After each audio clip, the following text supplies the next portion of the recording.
That I want to bring in now Captain David Marquet. He's a former submarine commander and author of the book Turn the Ship Around, the true story of turning followers into leaders. Captain, I appreciate you being here once again. Do these submersibles typically have a recorder that would be similar to a black box on an airplane to learn more about what happened in the moments before an implosion? Probably not one this small, and not one that's it seems like they're deliberately trying to avoid normal industry certification and practices like that. Large merchant ships and cargo ships and cruise ships will have one of those black box recorders that records where the ship is, what's happening with the rudder and the engines, and the audio in the control room.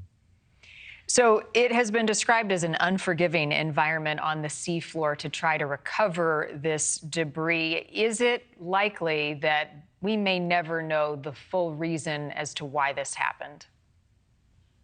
Yeah, it's going to be tough because let's say we can collect everything, best case, we bring it up, we start reassembling it. We're going to have to try and differentiate between the original flaw that caused the implosion and the subsequent. Everything's going to be blown apart, so every piece of it will show some sort of a damage to the component. And the original flaw could have been the carbon fiber hull. It could have been where the carbon fiber hull attached to the titanium end bells, or the titanium end bell attached to the window, or the window itself, or the hatch.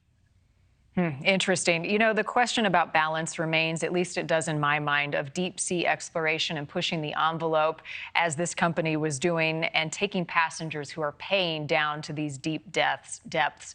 Should this industry involving tourists and deep sea exploration be regulated?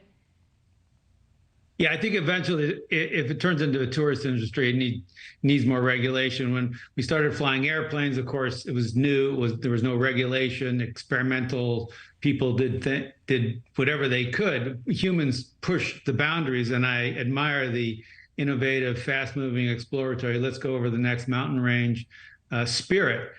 But then you start charging people, and I'm particularly sad about the son. The 4 adults, I'm sure they had pretty good sense of freedom of decision, and they weren't naive, but it seems like the son wanted to be with his dad for Father's Day, and I'm pretty sad for him. I share in that heartbreak. It was difficult to listen to that and know that he wanted to be with his dad, and even at 19 had some reservations about the risks that this type of journey would involve. Is there technology, Captain, that exists that would provide backups and redundancies, communication systems and GPS on subs or on a system such as the Titan?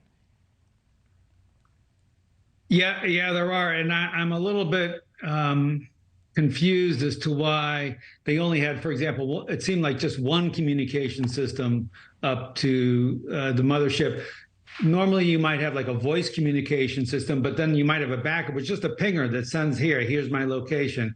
And every mariner going to sea beyond a couple miles carries with them what we call an EPIRB, which is a device you throw in the water, it activates, it sends a signal up to a satellite. And it doesn't seem like they had a lot of these kind of basic mariner devices which provide more safety and backup for the ship.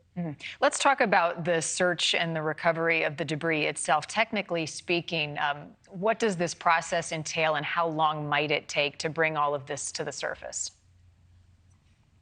Yeah, so I don't know how big the debris field is for the submersible. I'm guessing it's a lot smaller than the Titanic debris field. The Titanic debris field is about as big as Manhattan because it broke apart from the surface. And I think they were a lot closer to the bottom. So there's some debris field there.